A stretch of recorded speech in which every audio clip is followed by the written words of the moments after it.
chapter 7 first before we go into that, so we can kind of get a sense of where Daniel was. Daniel chapter 7, verse 28. And here Daniel records, "This is the end of the count. As for me, Daniel, my thoughts greatly troubled me, and my countenance changed, but I kept the matter in my heart." Daniel was really troubled about that vision that he had seen in that first year of Belshazzar's reign.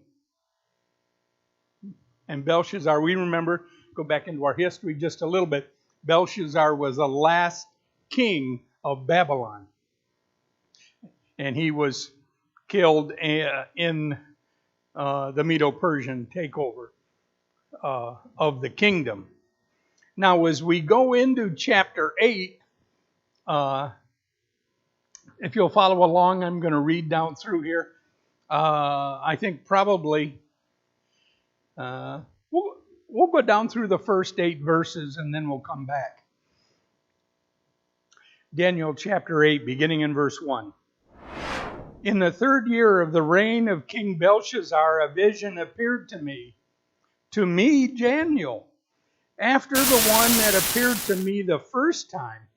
I saw in the vision, and it so happened while I was looking, that I was in Shushan, the citadel, which is in the province of Elam. And I saw in the vision that I was by the river Ulai. Then I lifted my eyes and saw, and there standing beside, which had 2 horns, and 2 horns were high, but one was higher than the other, and the higher one came up last. I saw the ram pushing westward and northward and southward, and that no animal could withstand him, nor was there any that could deliver from his hand, but he did according to his will and became great. And as I was considering, suddenly a male goat came from the west, across the surface of the whole earth without touching the ground. And that goat had a notable horn between his eyes. Then he came to the ram that had 2 horns, which I had seen standing beside the river, and ran at him with furious power. And I saw him confronting the ram. He was moved with rage against him, attacked the ram, and broke his 2 horns. Then there was no power in the ram to withstand him, but he cast him down to the ground and trampled him, and there was no one that could deliver the ram from his hand. Therefore, the male goat grew very great. But when he became strong, the large horn was broken, and in place of it 4 notable ones came up toward the 4 winds of heaven." And here Daniel is now in this vision. He is going back, and it says in the beginning of his vision that he was, or it appeared to him, that he was in Shushan, or Susa, which, depending upon which translation you have, but this was the citadel, the palace of the Medo-Persian Empire. And it kind of took Daniel up to the starting point of that vision, because the vision has to do with the Medo-Persian Empire into the Greek Empire that he is looking at. And as Daniel is looking at this vision, what he sees is the battle between the ram. Now, if we look back in Daniel 7, verse 5, the Medo-Persians were depicted by a bear. Well, here, the Medo-Persian Empire is depicted as a ram. And but it's the same kingdom, so we don't kind of get too mixed up in what we're looking at. And so this ram had taken over that area and was strong and was powerful, and he had 2 horns. Now, what might we imagine those 2 horns represent? The Medo-Persian Empire, 2 kingdoms that had come together, and we're going to see that in a little bit later here when we also look at the Greek Empire.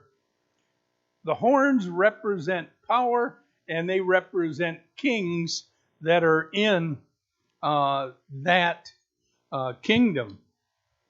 So there were 2 kings, one for each of the Medo-Persian empires that came together, and that was the 2 horns. And they began expanding that empire that the Babylonians had developed. And it said, I saw the ram pushing westward, northward, southward, and that no animal or no other kingdom could withstand him, nor was there any that could deliver from his hand. They couldn't stop them from their conquering, and they couldn't escape from that power of the Medo-Persians. They were caught up in it. They had control over them. And that's why I started out saying that they really had no hope. They were in subjugation originally to the Babylonian Empire and now to the Medo-Persian Empire, and would be also to the Greeks later on. So here we have this conquering ram that was there expanding that empire that the Babylonians had. And in verse 5 it says, and I was considering, while I'm thinking, Daniel says, suddenly a male goat came from the west. And we all understand our geography enough to know that Greece is to the west of Judea, the west of Asia Minor. So he's saying that goat came from the west across the surface of the whole earth without touching the ground, and the goat had a notable horn between his eyes. Now we might imagine he came without touching the ground means? He came with power. I'm sorry? Fast. Quickly. They took power quickly. And as we look back on that Medo-Persian takeover of Babylon, there really wasn't even a battle. There was very little fighting. There wasn't a big conflict.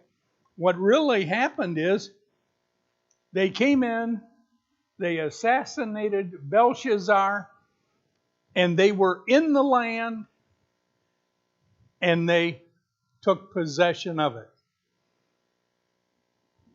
The Babylonian Empire had come to the point where they had done their work, and they were still fighting some wars, expanding their kingdom, but they had kind of got into a leisure point in their life. They weren't out there trying to conquer a lot more land. They were just expanding as they went on a little bit. So, the Medo-Persians came in, they came fast, and they took over the land that the Babylonians had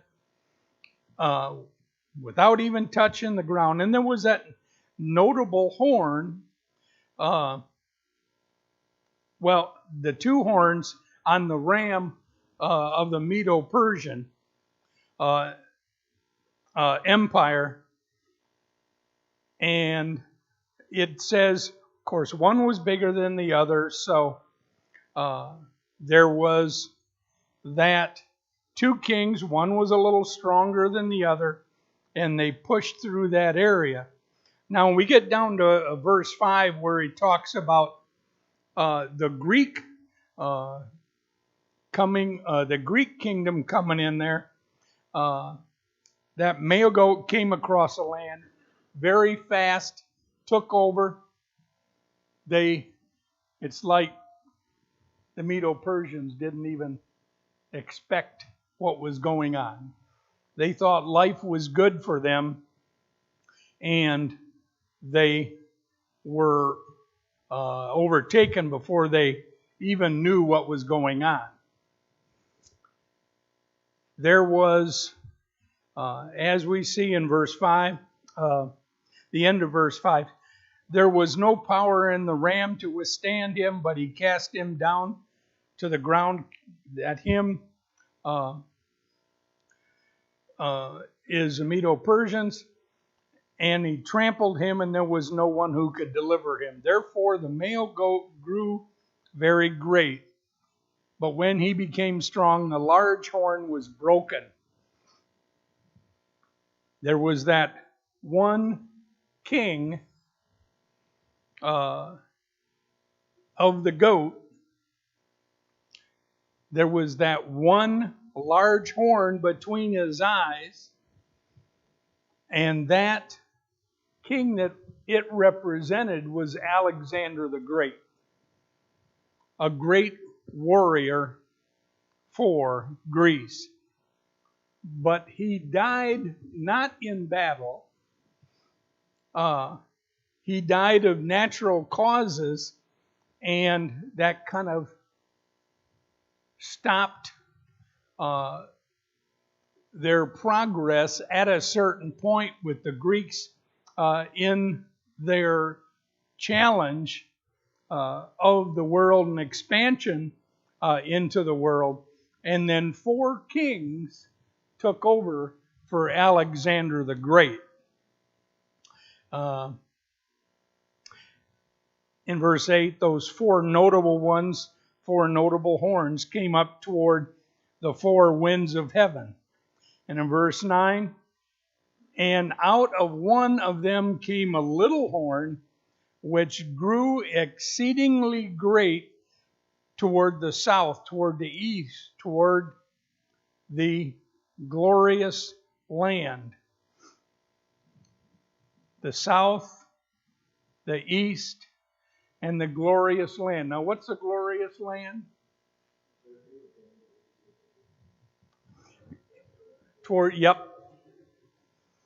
Glorious land. Today we'd say it was the Holy Land. It was towards Israel, and it was challenging all of them. And this was where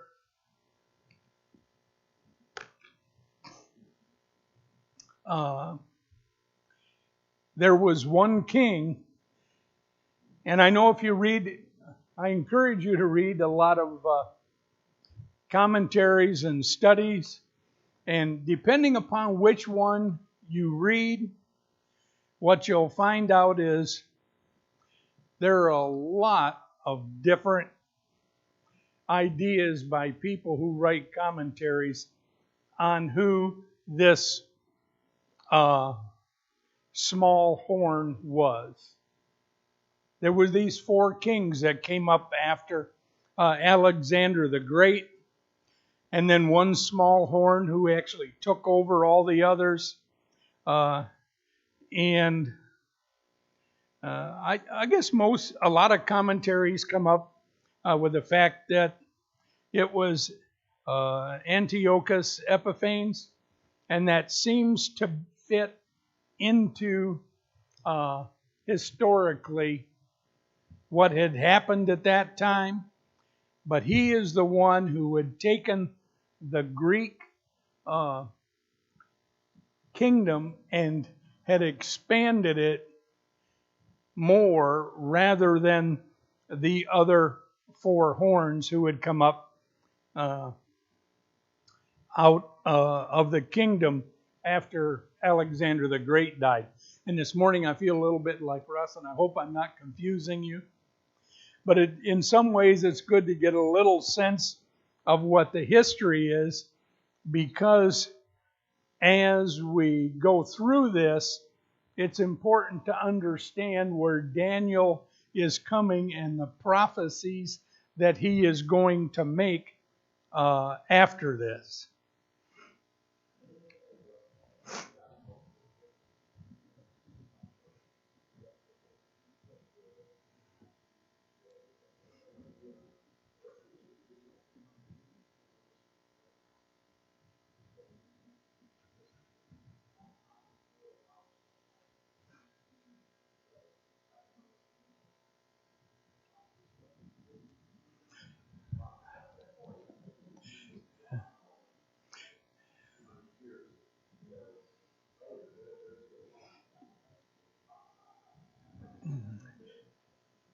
Well, absolutely. Now, we know that Daniel was in captivity under the Babylonian Empire.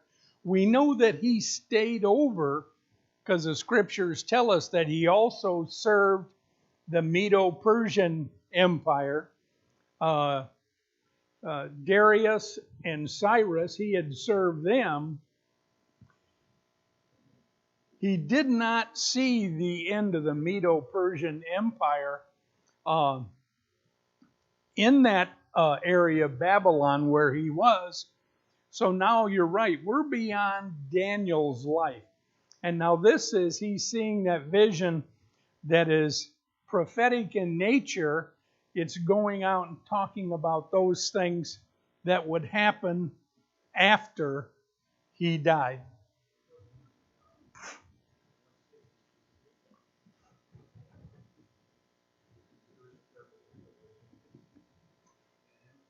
Mm-hmm.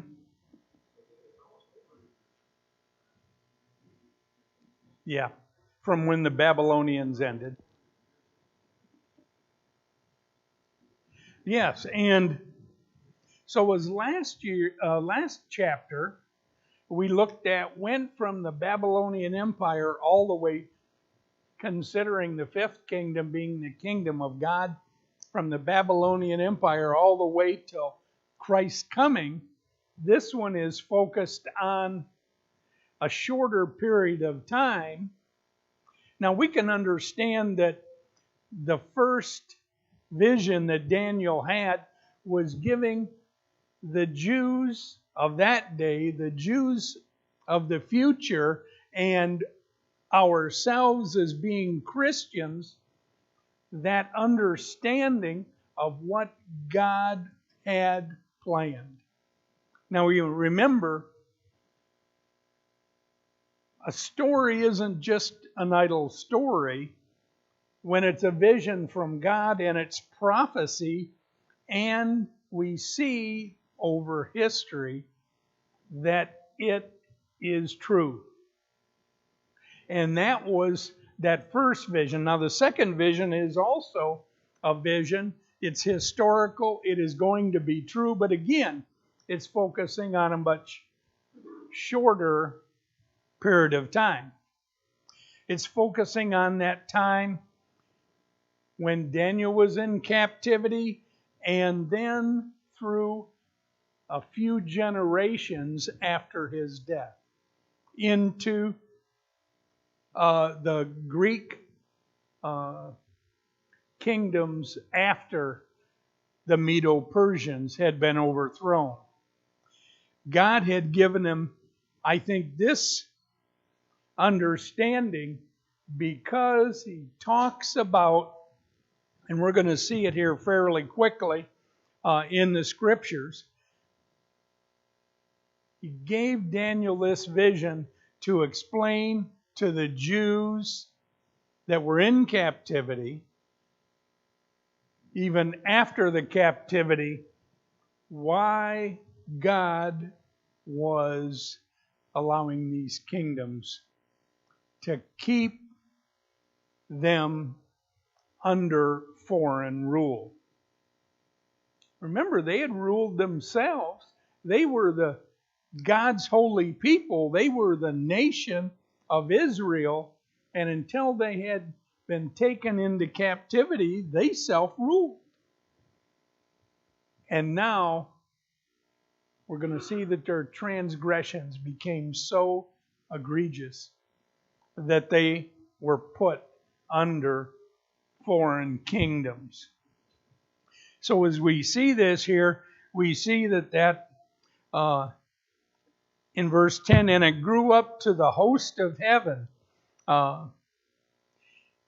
That Greek empire, it said, it grew so great that in the Greek's mind, it challenged that heavenly kingdom that God was going to establish during the Roman Empire with His Son.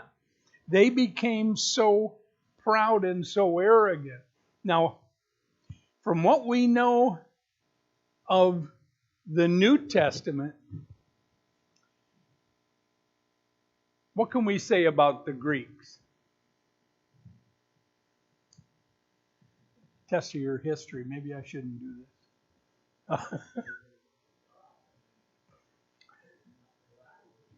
They were idol worship. They had many gods. And when Paul went and was speaking before the Greek university, we will say, what did they value?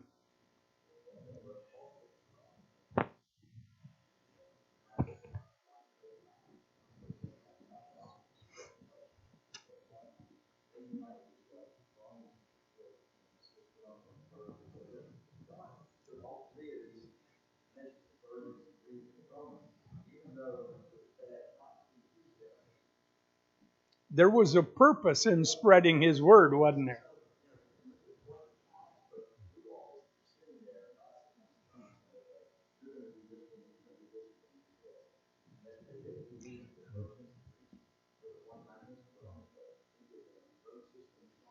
Yes.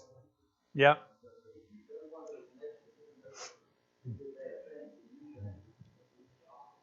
Building big cities, building road systems in between them, all those kinds of things. But the Greeks valued education, knowledge. And many believe they valued knowledge above all things and for the sake of knowledge itself.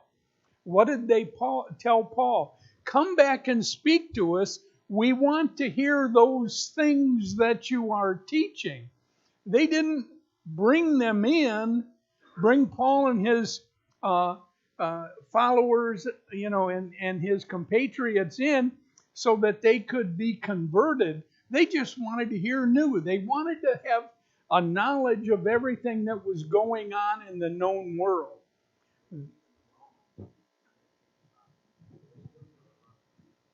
Oh, yes. It was the culture of wisdom and knowledge, and that's what they valued. Well, here, the beginning of that we could see, and in verse 7 it says, he being that Antiquus Epiphanes, he exalted himself as high as the Prince of Hosts. In verse 11, and by him the daily sacrifices were taken away, and the place of his sanctuary was cast down. The Greeks came in and... I'm sorry, did I miss something? I'm getting feedback in this. The Greeks had came in and they had made it illegal to sacrifice to God as it was required in the Jewish law. They stopped the temple worship.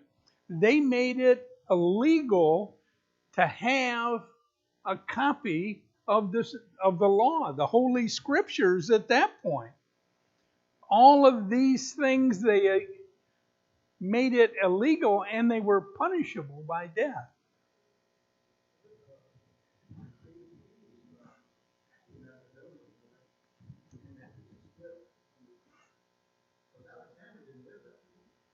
No. Right.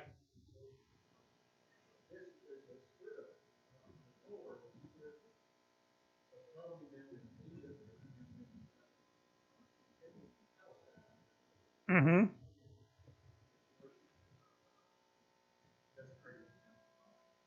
That's right. And it says in the end of verse 11 that the daily sacrifices were taken away and the place of his sanctuary was cast down. This isn't the destruction of the temple that came later. This is that they had so destroyed and perverted the temple worship, and they were allowing the worship of pagan gods in the temple, that was no longer the sanctuary of God. It was no longer God's holy place because of the things that the Greeks were doing there. That was taken away from them, and that's why they were being punished. Yes, Ricky.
The scriptures here really don't give us God's purpose for why He has, and remember that even back in Babylon, the kings there said God had blessed us and He did what He would choose to do, and they thanked God for allowing them to rule when they ruled. And God, as Jimmy has said, He had a purpose for each one of these kingdoms. The whole book is God is in control. And that's what we want to remember. God is in control. These kingdoms came and went at the will of God. Now, we don't necessarily, we may be able to look back and say, this is what was accomplished, and this was the purpose of that from our viewpoint. But it was a continual progression of kingdoms because the Jews had transgressed God's law. And through this whole time, they hadn't really come back to Him. What was the Babylonian captivity was going to be 70 years. And it was. It was prophesied they were going to be in captivity 70 years. When the Medo-Persians came in, what was the first thing Cyrus did? He sent a lot of them back to Judea. He sent them there to restore the temple, to restore Jerusalem. And he gave them money. He gave them all of the temple utensils that the Babylonians had taken out of the temple and taken back to Babylon when they conquered Israel. So the Medo-Persians, Cyrus and Darius, when they sent them back, they began to restore that worship back in Jerusalem. What happened with the restoration of the temple? Did it all go smooth and fast? No. They started, they stopped. For years. They started, they stopped. And they were slowly getting back to what it was. And again, those transgressions of the Jews had not been put away. They hadn't totally restored the temple worship.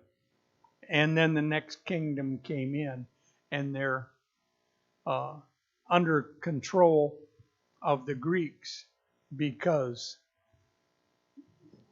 the Jews hadn't fully repented of what they were doing. So we can see that and understand that, but it doesn't really tell us that in a text. Jimmy?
Certainly for us, we have the hope now because of Christ's death and the sacrifice that He paid. Unfortunately, they did not have that. And I think when we look back at this period in history, they didn't have the panic because they were not really committed to following God's Word. Their transgressions against the law just continued. It never really stopped. Sometimes it would be a little better. Sometimes it wouldn't. And here when kind of verse 11 and 12, we see here of chapter 8, it talks about all of the Jewish worship, the way of life, all not only the law, but their traditions and how they lived. When all those were taken away, they didn't seem to really repent and come back to the Lord. When Cyrus told them they could go back, he didn't restrict. What he said is, anybody that wants to go back can go back. Some went back, many did not. And they were only in captivity 70 years. Why wouldn't you want to get back to that homeland that you have. Verse 12 gives us that word because of the reason, because of the transgression, an army was given over to the horn to oppose the daily sacrifices, and he cast truth down to the ground. He did all this and prospered. Then I heard a Holy One speaking, and that's where we'll pick up next week because Jerry's about ready to cut me off here. We will pick up at verse 13 next week and see what that Holy One says to Daniel.